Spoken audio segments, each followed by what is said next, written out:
working with microtones in continuum pedagogy. Microtones, intervals smaller than the Western semitone, are not an exotic specialism, but an inherent dimension of living pitch.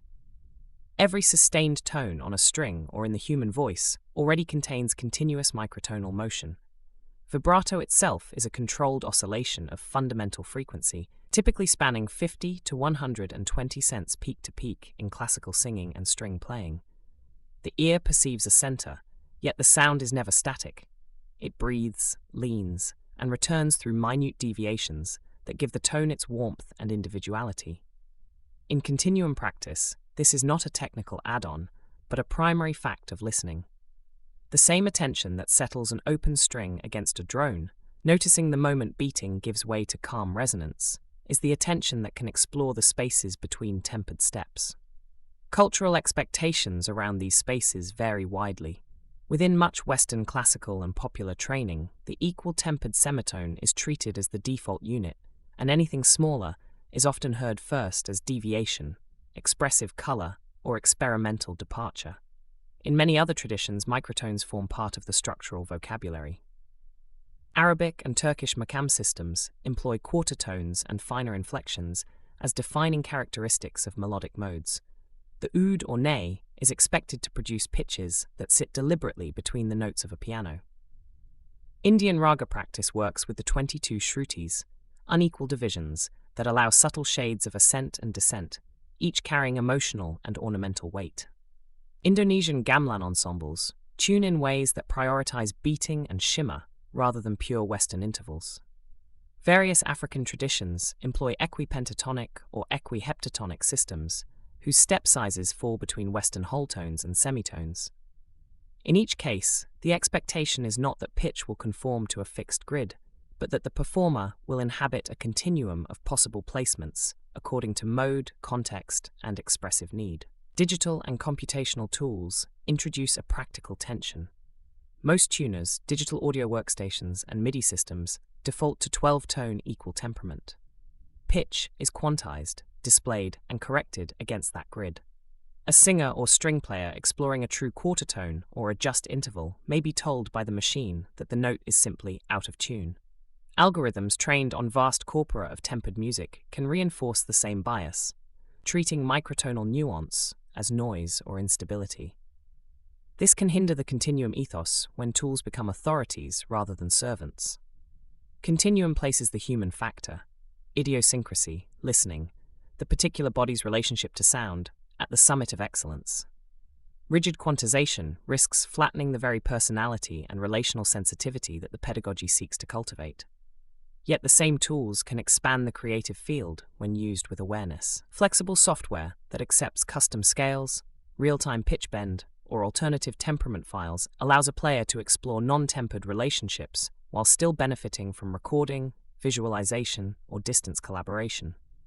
Adaptive interfaces can support musicians whose physical circumstances limit conventional technique, giving them access to continuous pitch spaces that fixed frets or keys might otherwise deny.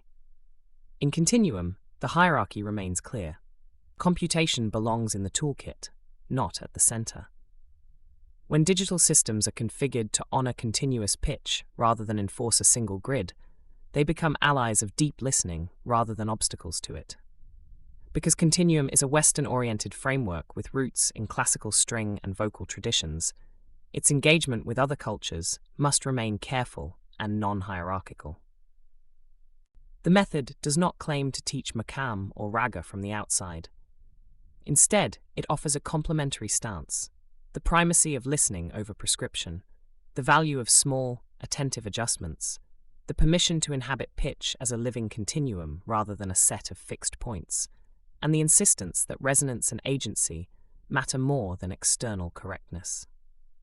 These principles can support a student already working within another tradition by strengthening ear, breath, and bodily awareness without overwriting the cultural grammar of that tradition. A continuum-trained listener may bring heightened sensitivity to beating, sympathetic resonance, and micro-adjustments that enrich practice on the oud, sitar, or voice in any modal system. Collaboration becomes possible when both sides treat the encounter as mutual exploration rather than assimilation. Relevant strategies follow from the same ethos.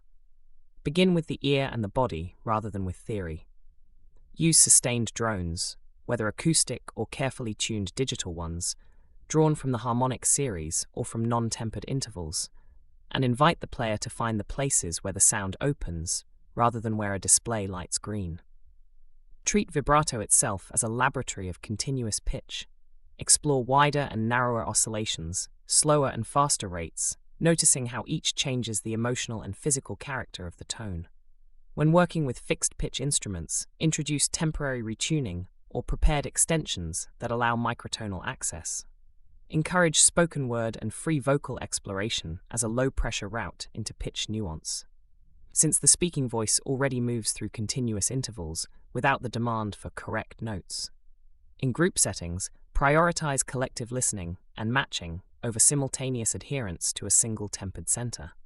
Above all, protect the principle that nothing is simply not good.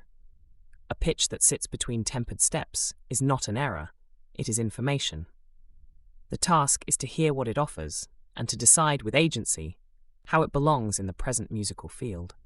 In this way, microtones cease to be a specialized technique and become another expression of Continuum's core commitment. Music as a living relationship with sound, oriented toward the present and the emerging future, in which human presence, cultural openness, and creative listening remain the measure of excellence.